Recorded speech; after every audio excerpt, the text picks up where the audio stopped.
தமிழக வெற்றி கழகத்தின் தலைவா. யார் அந்த நாதாரி? தலைவா வா, தலைமை ஏற்க வா.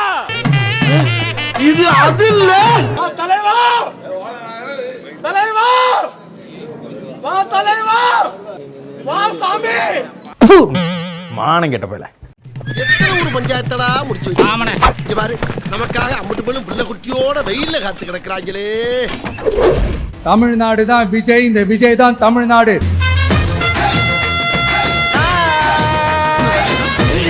விஜய் தான் தமிழ்நாடு. தமிழ்நாட்டை கேள்விக்கட்டா விஜய கேள்விக்கட்ட மாதிரி, விஜய கேள்விக்கட்டா தமிழ்நாட்டை கேள்விக்கட்ட மாதிரி. யாரா எழுதி கொடுத்ததெல்லாம்? ஆக்கம், ஊக்கம், உணர்வு, இயக்கம் எல்லாமே ஐயாவுடையதா. இவர் மனசுல என்ன நினைக்கிறாரோ அதை அப்படியே ஸ்கிரீன்ல கொண்டு வர்றதுதான் ஐயாவுடைய வேலை. நீங்க அரசியலுக்கு வர்றதுக்கு முன்னாடி உங்ககிட்ட இருந்த சொத்து எவ்வளோ? உங்க பின்னாடி இருக்காருல செங்கோட்டையன், அவர்கிட்ட கேளுங்க. அரசியலுக்கு வந்ததுக்கு அப்புறம் இன்னைக்கு உங்ககிட்ட இருக்கிற சொத்து எவ்வளோ? அதை ஓபனா டிக்ளேர் பண்ண முடியுமா? இந்த ஆதவர்ஜுனன் பையன் தெரியுமா, வளர்ந்துகிட்டவன், அவன்கிட்ட கேளுங்க. என்னையா கோட்டு குடுக்குற? இவன் நைட் ராஜா வீட்டுல கொள்ளடிக்கான். இவன் பெருமாள் கஞ்சா விக்கான். அவன் 5000 தான் கெடுதான். நம்ம கண்ணர் கமலா கட்ட பஞ்சாயத்து அவன் ஒரு 4000 கெடுதான். ஏடா, லாட்டரி சீட்டு வித்த காசுல பண்ணது ஊழல் கிடையாது. பிளாக் டிக்கெட் வித்த காசு ஊழல் கிடையாது. ஆனா இங்க பாருங்க, தொழிலை பத்தி பேசாதீங்க. நான் உங்க தொழிலை பத்தி பேசுறேனா? 15 நாளைக்கு முன்னாடி தான் சென்னை உயர்நீதிமன்றம் அப்படின்னு துப்பி 1.5 கோடி ரூபாய் அபராதம் வச்சிருக்கு. அது போன மாசம். நான் சொல்றது இந்த மாசம். தூய சக்தி டிவிகேவுக்கும் தீய சக்தி டிஎம்கேவுக்கும் தான் இந்த போர். இதே தேஞ்சு போன டேப்பு. ஏய், என்ன 2 தடவை கேட்டதே டென்ஷன் ஆவற? 2000 தடவை கேட்டிருக்கோம். நம்மளோட ஆட்சி அமைஞ்சதும் அந்த படம் வந்தா பாத்துக்கடா.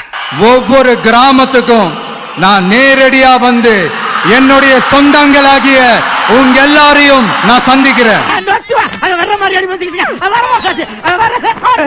ஆட்சிக்கு வந்தா கிராமமா போய் மக்களை சந்திப்பீங்க. ஆட்சிக்கு வர்றதுக்கு முன்னாடி செய்ய வேண்டிய வேலையே கிராமம் போய் மக்களை சந்திக்கிறது தான். அதை நான் ஆட்சிக்கு வந்தாதான் பண்ணுவேன்றதே ஒரு அடிமட்ட கேவலமான முட்டாள்தனமான ஒரு பேச்சு. இதெல்லாம் ஒரு வாக்குறுதின்னு கொடுக்கறதுக்கும் எப்படிதான் மனசு வருதோ. முதல்ல மக்களை போய் சந்திங்க, மக்கள்கிட்ட ஒவ்வொருத்தர பேசுங்க, பேசி வாக்கு சேகரிங்க. சும்மா இருக்கனே, உழைச்சா உங்களுக்கு வேர்க்கும். அதான் ஆகாதே. ஆமாப்பா, எனக்கு வேர்வை ஒத்துக்கிறாரா? அதை விட்டுட்டு என்ன நீங்க ஆட்சியில் உட்கார வைங்க, அப்புறம் தான் உங்க வீட்டுக்கு வருவேன். என்ன நான் உங்களை பாப்பேன். இதான் சின்ன பிள்ளைத்தனமா இருக்கு. என்னடா புத்தலாட்டாது? அதாவது வீட்டுல இருக்கிற விஜயம் உழைக்கணும். உங்களை இந்த விஜய ஜெயிச்சு எம்எல்ஏ வாக்கி முதலமைச்சர் ஆக்கணும். எலெக்ஷன் வரும், எம்எல்ஏ மந்திரி ஆகி ஒரு நாளைக்கு சிஎம் ஆயிடுவ. நாங்க உனக்கு போஸ்ட் ஓட்டிட்டு இருக்கணும். நீ கார்ல டாடா கட்டிட்டு போயிட்டு இருப்ப. செம்ம காமெடியா இருக்கு. பாத்திருக்கேன், பார்த்தது இல்ல. இப்ப பாரு, இந்த விஜயும் மக்களும் வேறு வேறு இல்லை. இந்த விஜயும் மக்களும் ரத்தமும் சதையும் மாறி, உடலும் உயிரும் மாறி. இப்படிதான் நமக்குலாம் அப்படி சிரிப்பு வருதோ? இதுல என்னடா கஷ்டம்? ஐயோ பாரு, என் மனுஷன் எவ்வளவு ஃபீலிங்கா பேசிக்கிட்டு இருக்கான்.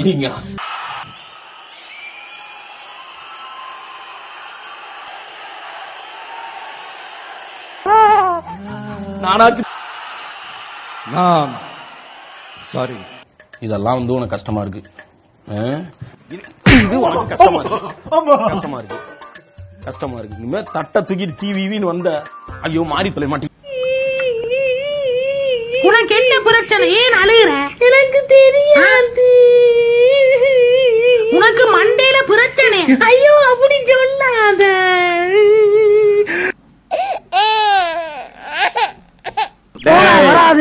என்ன நம்ம டைலாக்கே பேசுற, நம்மளையே ஃபாலோ பண்ற, ரொம்ப தப்பாச்சே.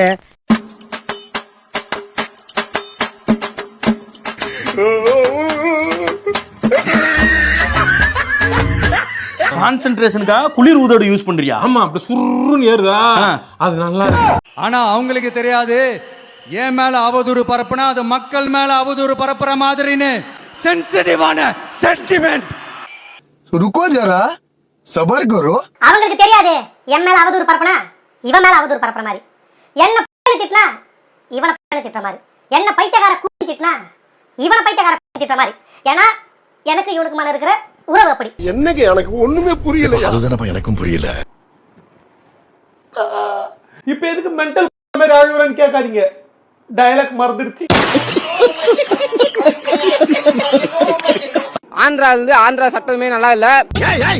என்ன சொல்ல சொன்னா என்ன சொல்லிட்டு இருக்க? ஆந்திராக்கு தமிழ்நாடு ஆந்திராவில் விஜய் வந்தா மட்டும் நான் கன்ஃபார்மா நிற்போம். காலங்காத்தால ஒரு ரூசு போயிட்டு வந்து சிக்கிட்டமே.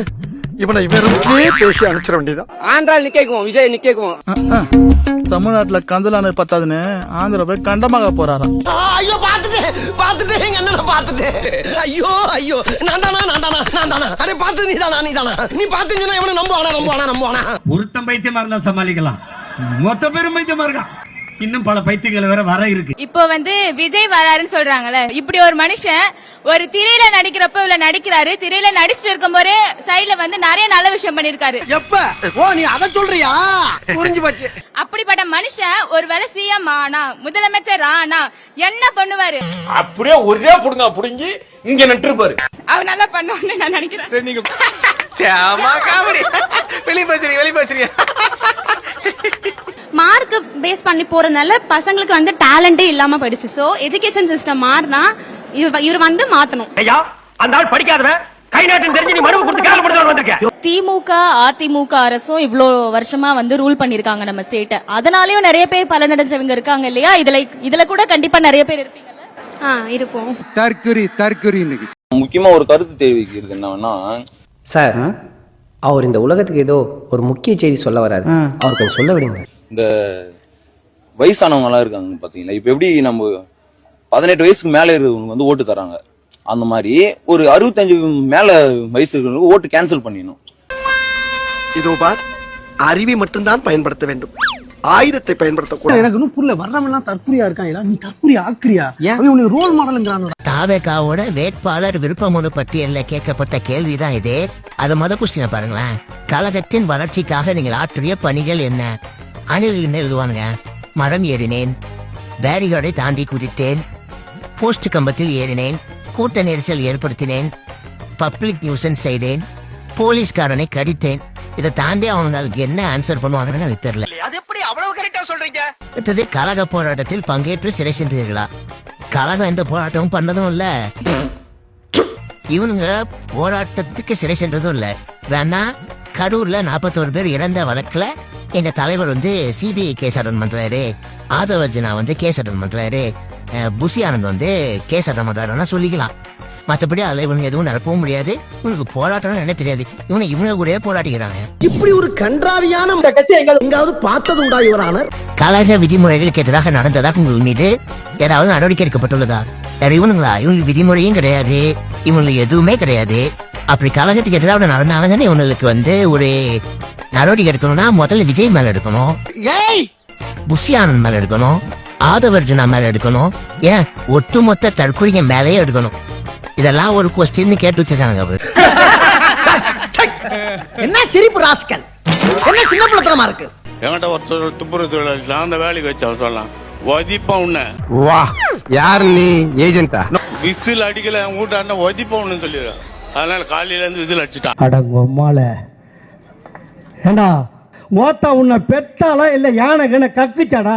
தூய்மை பணியாளர்களே பாவம், காலையில கஷ்டப்பட்டு வேலைக்கு வந்து வேலை பார்க்க வராங்க, அதுவும் நம்ம போற குப்பைகள் எடுக்கிறாங்க. அவங்கள போய் மிரட்டி உன்னை உதப்பேன் அப்படின்னு சொல்லி தன்னுடைய கட்சி சின்னத்தை ப்ரமோட் பண்றதுக்காக விசிலடிக்க சொல்லி இருக்குது தற்குறி. சார் இவனை என்ன பண்ண சார்? இது எவ்வளவு மோசமான ஒரு மனநிலை. தூய்மை பணியாளர் வந்து விசிலடிக்கலாம் உடனே அடிப்பேன் உதப்பேன் அப்படின்னு மிரட்டி நீங்க விசிலடிக்க சொல்லுவீங்களா? நாளைக்கு வந்து உங்களுக்கு ஓட்டு போட சொல்லி எத்தனை பேரை நீங்க அடிச்சு உதச்சு மிரட்டி ஓட்டு போட வைக்க மாட்டீங்க. இது என்ன எவ்வளவு கேவலமான ஒரு மனநிலை. இதை பெருமையா வேற ஸ்டேஜ்ல பேசுறீங்க. இப்ப என்னங்கிறதுக்கு காரைக்கால் அமித்ஷா வர்றாரு. காரைக்காலுக்கு அமித்ஷா வர்றப்ப அங்க இருக்கக்கூடிய மதுக்கடைகளும் இறைச்சி கடைகளும் மூடுறாங்க. மதுக்கடைகளை மூடுவதை கூட புரிஞ்சுக்க முடியுது. காரைக்கால் அமித்ஷா வர்றதுக்காக ஏன் இறைச்சி கடைகளை மூடணும்? இன்னைக்கு பீகாருடைய துணை முதல்வர் வந்து விஜய் சின்ஹா வந்து என்ன சொல்லி அந்த கேள்வியை தமிழக அரசை பார்த்து கேளுங்க sir. Karaikal Puducherry Pondicherry. Okay fine, sorry. எல்லாம் இந்தியாவின் எதிர்கால தூண்கள். ஒரு குடும்பத்திற்கும் 10,000 ரூபாய் கருணை தொகையாக வழங்கப்படும் என்று அதிமுக பொதுச் செயலர் எடப்பாடி கே பழனிசாமி அறிவித்துள்ளார்.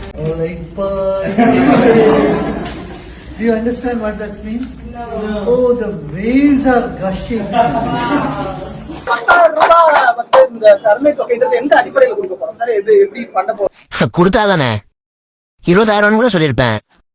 சொன்னா ஈஸியா கண்டுபிடிச்சிருக்கீங்க, அதனாலதான் 10,000 சொன்னேன். கண்டிப்பா கொடுக்க மாட்டேன்.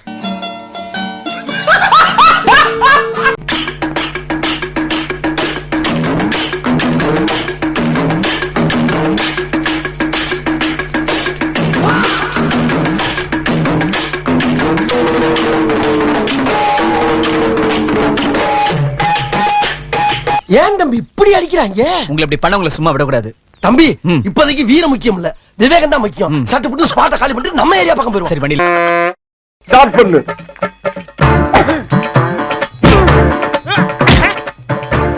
இங்கிட்டு வா. அப்படியா. படைக்கலடி. மண்டையில மட்டும் அடிச்சிடாத, குலக்கேசல் உள்ள போயிருவேன். சரியா? உங்க வீட்டு பிள்ளையா நினைச்சு எல்லாரும் என்னை மன்னிச்சிருக்க.